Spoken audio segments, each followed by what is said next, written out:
সুযোগ সন্ধানীরা সুযোগ নেওয়ার চেষ্টা করছে।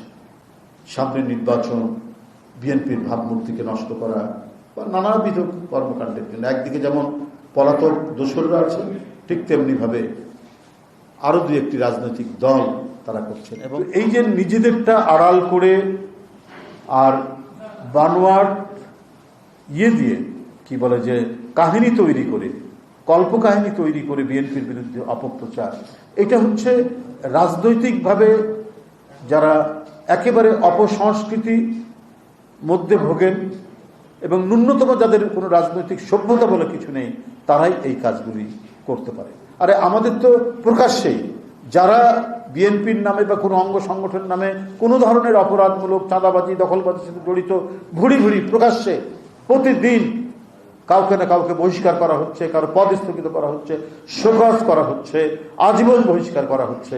এই ব্যাপারে তো কোনো দ্বিধা নেই। কিন্তু সেই রাজনৈতিক দলটি নিজেদের লোকদের অপকর্মকে আড়াল করে তারা নানা নাটকের মাধ্যমে বিএনপির ভাবমূর্তিকে বিনষ্ট করার পায়তারা করছেন বা বিভিন্ন মাস্টার প্ল্যান করে যাচ্ছেন, যে যাতে বিএনপির ভাবমূর্তি নষ্ট করা যায় নির্বাচনের আগে। এইটা মানুষের কাছে কোনোদিনই গ্রহণযোগ্য হবে না। চক্রান্ত ষড়যন্ত্র করে, নীল নকশা করে কারো ভাবমূর্তি নষ্ট করা, কোনো রাজনৈতিক দলের দীর্ঘদিনের ঐতিহ্যগত যে ইমেজ, সেই ইমেজকে ভুলুণ্ঠিত করার চেষ্টা কোনোদিনই সফল হবে না, অতীতেও হয়নি। অতিরিক্ত অপকৌশল এবং কূটকৌশলের আশ্রয় নিয়েও কিন্তু আলটিমেটলি কোনো লাভ হয় না।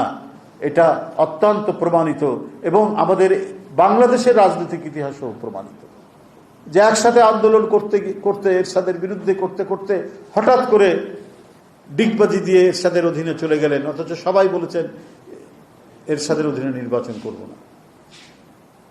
তো এটা তো মানুষ দেখেছে, আরো পরবর্তী বহু ঘটনা দেখেছে। কিন্তু এইসব মানে করা, কূটকৌশলের অবলম্বন করে বিভ্রান্ত করা, এটা অনৈতিক কাজ। সংগঠনগতভাবেই এটি একটি অনৈতিক কাজ, যেটা আমাদের এখানে অনেকেই, বাংলাদেশে এই মুহূর্তে অনেকেই করে যাচ্ছে। আমি এটা তীব্র নিন্দা প্রতিবাদ জানাচ্ছি।